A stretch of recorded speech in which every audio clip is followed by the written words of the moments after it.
ओम काली। सभी हिंदू धर्म प्रेमी भाइयों बहनों को मेरा हृदयपूर्वक ओम काली।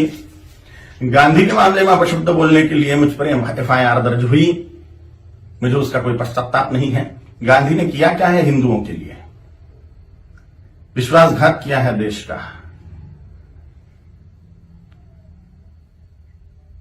14 वोट प्रधानमंत्री पद के लिए सरदार वल्लभ भाई पटेल जी को थे और 1 वोट भी नेहरू को नहीं था, तो भी नेहरू को प्रधानमंत्री क्यों बनाया?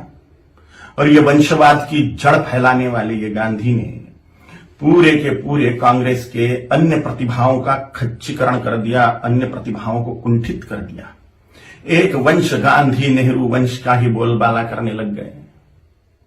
सरदार वल्लभ भाई पटेल के हाथ में अगर तब प्रधानमंत्री पद गया होता था तो भारत अभी सोने की चिड़िया बनता था, भारत अभी जगत गुरु होता था, भारत अभी चक्रवर्ती सम्राट होता था, अमेरिका से भी बड़ी पावर भारत बन जाता था। यह महान विश्वासघात भारत की जनता के साथ में गांधी ने किया, इसलिए मेरे हृदय में तिरस्कार है गांधी के प्रति। हिज हाइनेस श्रीमंत ज्योतिरादित्य सिंधिया जैसे महान प्रतिभाएं कांग्रेस में थी, है, लेकिन इस गांधी नेहरू वंशवाद के कारण उनको व्यवस्थित कार्य करने का मौका ही नहीं मिलता। इस वंशवाद के जनक गांधी हैं, इसलिए गांधी नेहरू खानदान के वंशवाद के जनक है, राष्ट्र के जनक नहीं, इसलिए राष्ट्रपिता नहीं है। मैं नहीं मानता, कोई माने उनकी इच्छा। दे दो ये हमें, दे दी हमें आजादी, बिना खड़क बिना ढाल, साबरमती के संत तूने कर दिया कमाल। ये गाना लिखने वाले को 100 जूते मारने चाहिए। भगत सिंह, सुखदेव, राजगुरु, चंद्रशेखर आजाद, सुभाष चंद्र बोस, इन लोगों ने जो त्याग बलिदान किए, फांसी पर लटक गए ये लोग, इन्होंने कुछ नहीं किया देश की आजादी के लिए, ऐसा इनका बोलना है ये गाना रचने वाले का। इतने सारे महान क्रांतिकारी, स्वतंत्रता सेनानी जिनको फांसी दी गई, उसमें 80% सिख लोग हैं, 20% अन्य क्रांतिकारी हैं। इन क्रांतिकारियों ने जो अपना त्याग बलिदान किया वो व्यर्थ मान लिया ये गाना रचने वाले ने, सारा का सारा श्रेय गांधी को दे दिया। एक लाठी खाई गांधी ने कभी? ये फांसी के फंदे पर झूल गए ये नौजवान, लेकिन इनको कोई श्रेय नहीं।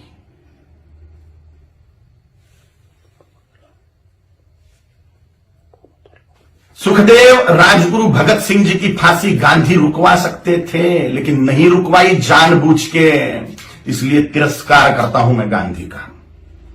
इनका एक बहुत बड़ा हथियार था अनशन करना, और इन्होंने, गांधी ने उसका उपयोग भारतीय जनता के खिलाफ ही किया, हिंदुओं के खिलाफ ही किया। बोला था कि बंटवारा मेरी लाश पे होगा, मजहब के नाम पर जो बंटवारा हुआ पाकिस्तान बांग्लादेश का, वो मेरी लाश पे होगा, ऐसा गांधी बोलते थे। लेकिन जब बंटवारा हुआ तब गांधी जिंदा थे, और बंटवारे के समय जो दंगे हुए, लाखों करोड़ों हिंदुओं को, सिखों को काट डाला गया उसमें, और लाखों करोड़ों हिंदुओं को मार के उनकी लाशें भेजी गई। लाखों हिंदुओं को, 27 लाख हिंदुओं को मार डाला गया एक ही दिन में, डायरेक्ट एक्शन डे के दिन, जिन्ना के द्वारा।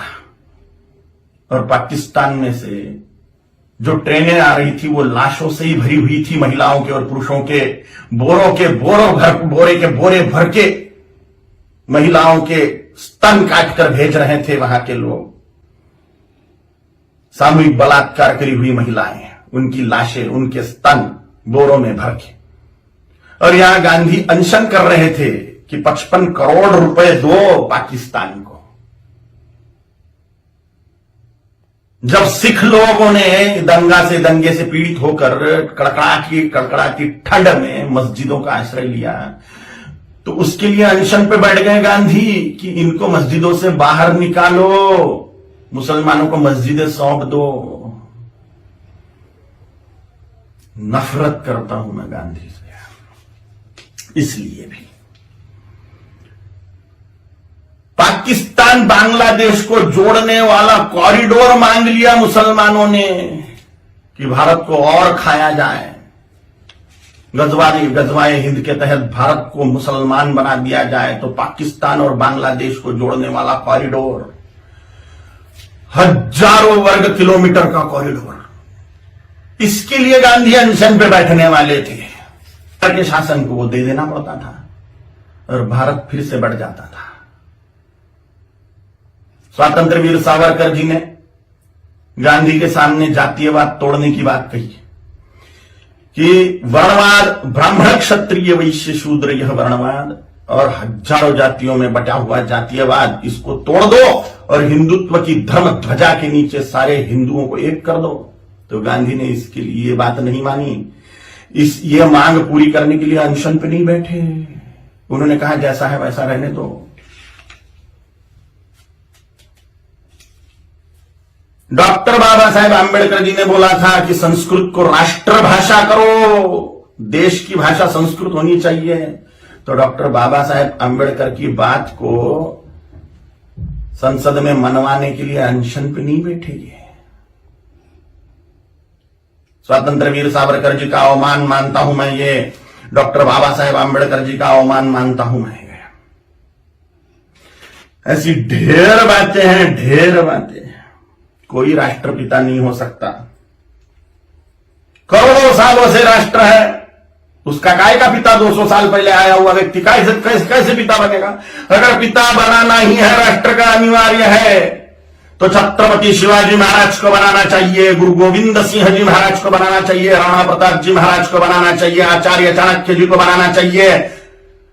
और अभी के महापुरुषों को अगर बनाना है तो सरदार वल्लभ भाई पटेल जी को बनाना चाहिए, क्योंकि पूरे राष्ट्र कुल को एकत्रित करने वाले सरदार वल्लभ भाई पटेल हैं। छोटी छोटी रियासतों के टुकड़ों को एकत्रित करते हुए पूरे राष्ट्र को एक सूत्र में बांधने वाले सरदार वल्लभ भाई पटेल हैं, जिन्होंने राष्ट्र में जो टुकड़े टुकड़े थे उनको एकत्रित किया। राष्ट्र कुल को एकत्रित जिस व्यक्ति ने किया उसको ही राष्ट्रपिता का सम्मान मिलना चाहिए, ना कि हिंदुओं से पार्शियलिटी करने वाले गांधी को।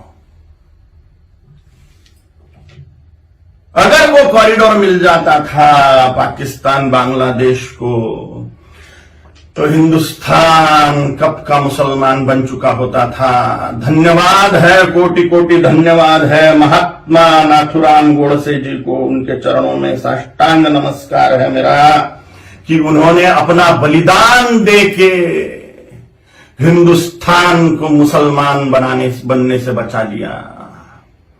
गजवाए हिंद फेल कर दिया महात्मा नाथुराम गोडसे जी ने। कोटि कोटि धन्यवाद है उनको। महात्मा गांधी नहीं, महात्मा नाथुराम जी गोडसे हैं। और अगर सच बोलने की सजा मृत्यु है तो स्वीकार है। छत्रपति शिवाजी महाराज जी ने, छत्रपति संभाजी महाराज जी ने, गुरु गोविंद सिंह जी महाराज जी ने, राणा प्रताप जी महाराज जी ने अपने पूरे कुल का बलिदान कर दिया हिंदुत्व बचाने के लिए। तो मेरे जैसे तुच्छ जंतुओं का जी के फायदा भी क्या है? अगर धर्म के लिए हम बलिदान नहीं हो सकते तो मर जाए मेरे जैसे करोड़ों का चरण हिंदुत्व को बचाने के लिए, धर्म को बचाने के लिए, सनातन हिंदू धर्म की रक्षा के लिए तैयार है हम मृत्यु दंड को पाने के लिए। ओम काली।